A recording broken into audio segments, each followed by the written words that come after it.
Have you ever gotten lost in the forest? I had a terrifying experience that still sends shivers down my spine every time I remember it. The images from that day are etched into my memory, never fading. My name is Linda. I am 20 years old and a second-year economics major. I have two close friends, Mike and Mark. We've been inseparable since we first entered university. But after our mountain trip last month, one of us never came back. We had planned a trip to a mountain about 60 kilometers from our university, a place known for its untouched scenery and fresh air. We arrived early in the morning, with fog still blanketing the mountain, creating an eerie yet exciting atmosphere for adventure lovers like us. By noon, we finally reached the summit. Looking down from above, it felt as if we could see the entire city stretching beneath us. It was really worth waking up early today. Let's take a picture together. In the afternoon, we packed up and started making our way back down. However, after walking for a while, something felt off. It seems like we are lost. What should we do now? It's getting dark. We have to contact the rescue team. No way. There is no phone signal here. Maybe we have to stay in the forest tonight. It was getting dark, and the further we went, the more exhausted we felt.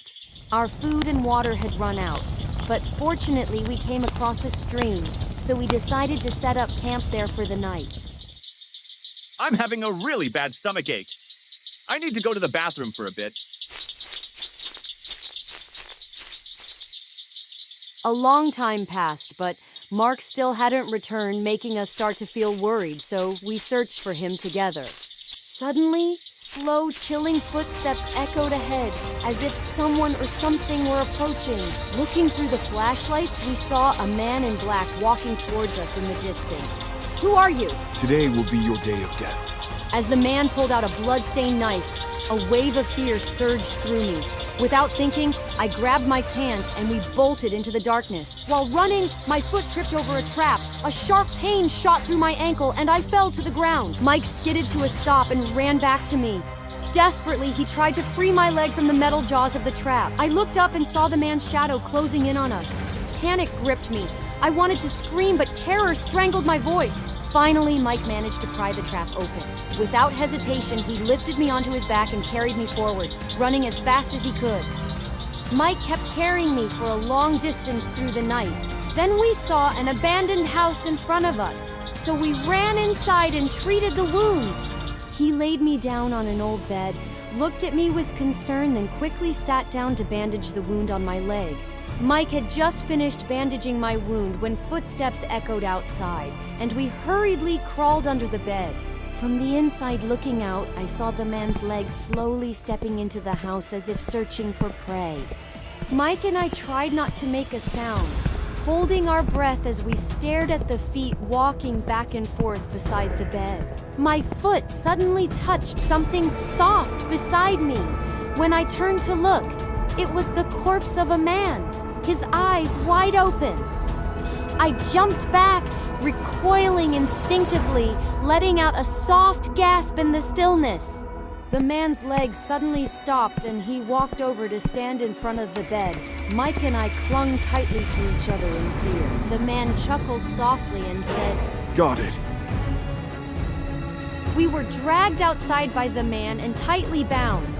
Mike and I kept pleading for our lives, but he didn't pay any attention. Please don't kill us. Please let us go. You have no choice. Suddenly, a bullet struck the man's hand, and the police rushed in from outside and surrounded him. It turned out that the man was a wanted murderer, and the corpse I had seen earlier had been killed by him. The next morning, the police discovered Mark's body at the bottom of the ravine, covered in multiple stab wounds. Those horrifying images remained vivid in my mind. The mountain climbing trip, which had seemed full of joyful memories, had turned into a nightmare in my recollection. I once dropped something in the hospital restroom, and it was returned to me. But that became the reason I never dared to be alone in a hospital again. About 2 years ago, I was hospitalized due to migraines. That night, I woke up suddenly with the urge to use the bathroom. I got out of bed and walked straight to the restroom at the end of the hallway. While sitting there, I pulled out my phone and played with it for a while. Suddenly, I heard slow, dragging footsteps, like someone was slowly approaching.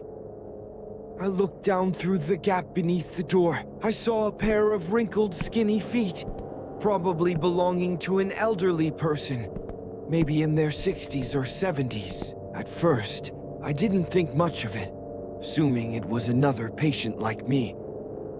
Then I heard the sound of water dripping onto the floor. Curious, I looked down again. The feet were still standing still, but blood was dripping down, forming a dark red puddle. A sense of dread crept up inside me. I quickly pushed the door open and stepped out, but I froze. There was no one outside. Only a pool of blood where the person had been standing. The restroom light began flickering, flashing on and off. Terrified, I ran straight back to my room without daring to look back. Around 2 a.m., just as I was drifting off, I heard those dragging footsteps again, like someone slowly approaching. This time, I dared to crack my eyes open, my heart pounding in my chest. An old man, around 60 or 70, was slowly walking toward me. Young man, you left this in the restroom. Take it. I followed his hand with my eyes. God, it was my phone! Before I could even thank him, he had already turned to leave. I thought to myself how lucky I was that he had picked it up for me. The next morning, I searched all around the hospital to thank that old man, but couldn't find him. Finally, I asked the nurse when she came in to check on me. "Excuse me, have you seen an elderly man, around 60 or 70, around here?" There's only the old man in the room next to yours. But he passed away last night. Hearing that, I was stunned into silence. I didn't say another word to anyone. When I opened my phone, I discovered a strange photo taken during the night. It was a picture of me sleeping, with the old man standing beside my bed. He was staring straight at me with a grin that stretched from ear to ear. Right after that, I called my mom to pick me up immediately. I never wanted to stay in that terrifying place for even another minute. I never used to believe in ghosts, but that no longer mattered after what I had experienced. Hello, my name is Doris. I am 25 years old, and the story I am about to tell has haunted me ever since. Back then, my mother fell seriously ill and had to be hospitalized. Worried about her, I stayed at the hospital to take care of her. She was placed in an old room at the end of the hallway. The doctors didn't want her to stay there, but the hospital had run out of rooms. I didn't think much of it. After all, every hospital had old rooms, didn't they? But on the very first night I stayed, I began to feel that something was wrong. As I was about to close my eyes, a strange sound came from the bathroom. At first, it was just a light movement, as if someone inside was trying to open the door. But then, it turned faster, stronger, until the door burst open with a loud click. I swallowed hard and stepped forward to check. There was no sign that anyone had just been in there. Shaking my head, I told myself that I was just too tired and imagining things. But just as I turned away, a sob echoed. A faint, mournful sound that sent chills down my spine. It came from the very same bathroom. My heart pounded as I looked back inside. Yet there was no one there. When I glanced at the mirror above the sink, I saw a child. Pale skin, hollow eyes, weeping blood. Suddenly, a chorus of laughter rang out, filling the room as if dozens of children were laughing at once. I stumbled back, my heart racing, and hastily flipped the light switch. The boy and the laughter vanished. At that moment, the door to the room swung open. A pregnant nurse walked in to check my mother's temperature. She was thin, her face pale, and her uniform looked worn as if it had been used for a long time. I glanced at the clock on the wall, feeling strange. Wasn't it too late for rounds? The nurse smiled gently and said, Hello, I'm here to check the patient's temperature. I returned her smile and asked, I see, but you're still working this late? She smiled again. It's our responsibility after all. As she took my mother's temperature, she told me a story about this room. She said that about 10 years ago, a nurse had secretly aborted her child in that very bathroom. Overcome with guilt, she had jumped out of the window. Her body was found in the parking lot the next morning. Hearing this, I immediately told her about what I had seen earlier in the bathroom. She listened, then smiled and said, Perhaps the boy was the spirit of the unborn child. I quickly asked, how do you know that? She chuckled and said, I made it up. With that, she left the room, leaving me in suffocating silence. Just then, I noticed a drop of blood slowly trailing down her leg. Panicked, I rushed to the door, intending to call her back, but the hallway was empty. Not a soul, not a single sound. I stood frozen, a chill creeping down my spine, making the hairs on my neck stand on end. When I returned to the room, my mother was fast asleep. I lay down on my bed, but no matter how much I tried, I couldn't sleep. The night dragged on, each tiny noise making me jump, until I finally saw the first light of dawn. When the doctor came to check on my mother, I told him everything that had happened the night before. He listened, his eyes thoughtful but not surprised. Then he said slowly, There have been many rumors about this room, but there is no pregnant nurse working at our hospital. My chest tightened, my mind swirling with confusion. Then who was she? A shiver ran through me. Could she have been the nurse who had aborted her child and jumped from the window? The following days, everything seemed to return to normal until my mother was discharged. As I helped her out of the room, I instinctively turned back, and I saw the nurse standing by the window, holding a baby in her arms. Panicked, I rubbed my eyes. But when I looked again, she was gone, as if she had never been there. I still vividly remember that night, gloomy, cold, and haunting. No matter how much I try to forget, it remains etched deep in my mind, like a knife carving into my flesh. I am Selena, 27 years old, currently working as a reporter for a prestigious newspaper. That night I worked later than usual. When I left the office, the digital clock flickered, displaying 11:47 p.m. The streets were sparse, the streetlights flickering as if they were about to go out, leaving thick patches of darkness covering the road. I quickened my pace, feeling a vague sense of unease, though I wasn't sure why. Suddenly I heard voices coming from the alley I had just passed. Please, don't kill me. I won't tell anyone. Please. I stopped in my tracks, slowly stepping toward the source of the voice, straining to hear what was happening. In the dim light, I saw a middle-aged man kneeling on the filthy ground, his trembling hands raised in a plea for mercy. Facing him stood a figure in a dark coat, his face hidden in the shadows. Then he pulled out a rope, looped it around the poor man's neck, and tightened it. His body thrashed violently before quickly going limp and collapsed onto the cold ground. No. I was frozen in place. As I instinctively stepped back, my foot accidentally kicked a glass bottle. The killer whipped around, his hollow, emotionless eyes locking onto mine. I turned and ran, my heart pounding violently in my chest. Footsteps thundered behind me, drawing closer.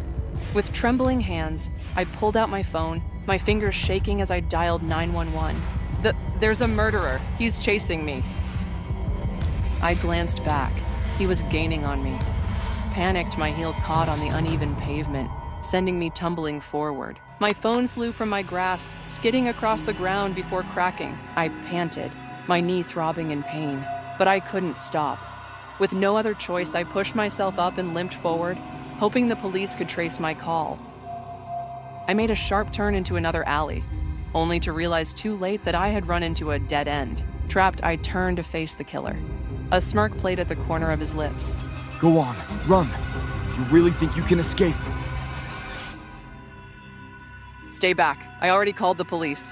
I stepped backward, my hands fumbling behind me until they landed on a rusted metal rod. He lunged at me. I swung the rod, but he dodged effortlessly. With a swift move, he grabbed the rod, tossed it aside, and shoved me against the damp wall. I felt his cold hands wrap around my throat, tightening slowly, cutting off my air. I clawed at his arms, kicked frantically, my mind growing hazy. I couldn't die here. Stop struggling. You're going to die. Using the last of my strength, I lifted my knee and slammed it into his groin. He howled in pain and collapsed, his grip loosening. I hurriedly ran away. But after just a few steps, he had already lunged forward, grabbed my ankle, and sent me crashing to the ground. You bitch, I'll kill you! He staggered to his feet, raising the knife, his eyes bloodshot, his breath ragged like a wild beast. I couldn't die like this. I forced myself up and stumbled forward. Suddenly, a sharp, searing pain tore through my back. I froze, my body swaying. He wrenched the knife from my flesh, and the agony sent me crashing to my knees.